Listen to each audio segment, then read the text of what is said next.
What do these animals have in common? More than you might think.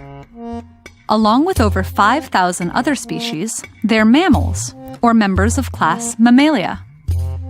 All mammals are vertebrates, meaning they have backbones. But mammals are distinguished from other vertebrates by a number of shared features. That includes warm blood, body hair or fur, the ability to breathe using lungs, and nourishing their young with milk.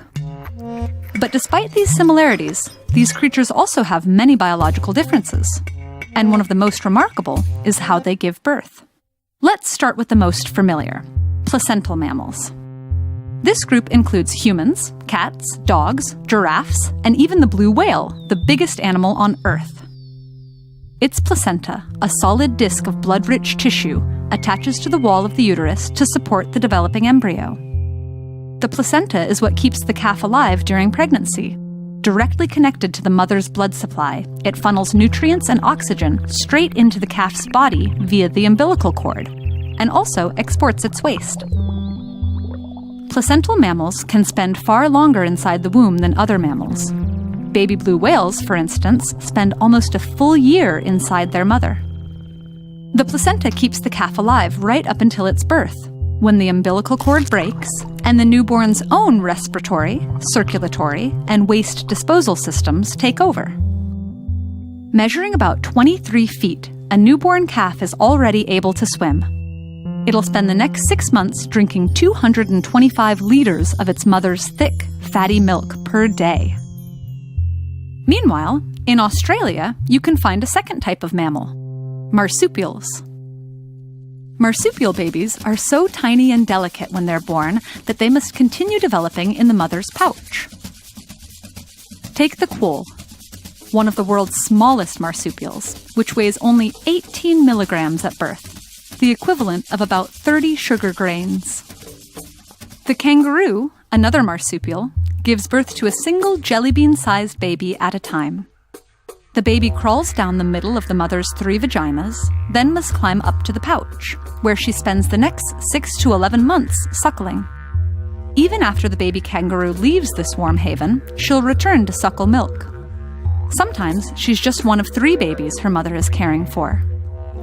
A female kangaroo can often simultaneously support one inside her uterus and another in her pouch.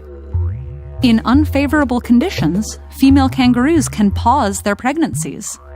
When that happens, she's able to produce 2 different kinds of milk, one for her newborn and one for her older joey. The word mammalia means of the breast, which is a bit of a misnomer because while kangaroos do produce milk from nipples in their pouches, they don't actually have breasts. Nor do monotremes, the third and arguably strangest example of mammalian birth. There were once hundreds of monotreme species, but there are only 5 left. 4 species of echidnas and the duck-billed platypus. The name monotreme means one whole, referring to the single orifice they use for reproduction, excretion, and egg-laying. Like birds, reptiles, fish, dinosaurs, and others, these species lay eggs instead of giving birth to live young. Their eggs are soft-shelled, and when their babies hatch, they suckle milk from pores on their mother's body until they're large enough to feed themselves. Despite laying eggs and other adaptations that we associate more with non-mammals, like the duck-billed platypus's webbed feet, bill, and the venomous spur males have on their feet, they are, in fact, mammals. That's because they share the defining characteristics of mammalia and are evolutionarily linked to the rest of the class. Whether placental, marsupial, or monotreme, each of these creatures and its unique birthing methods, however bizarre, have succeeded for many millennia in bringing new life and diversity into the mammal kingdom.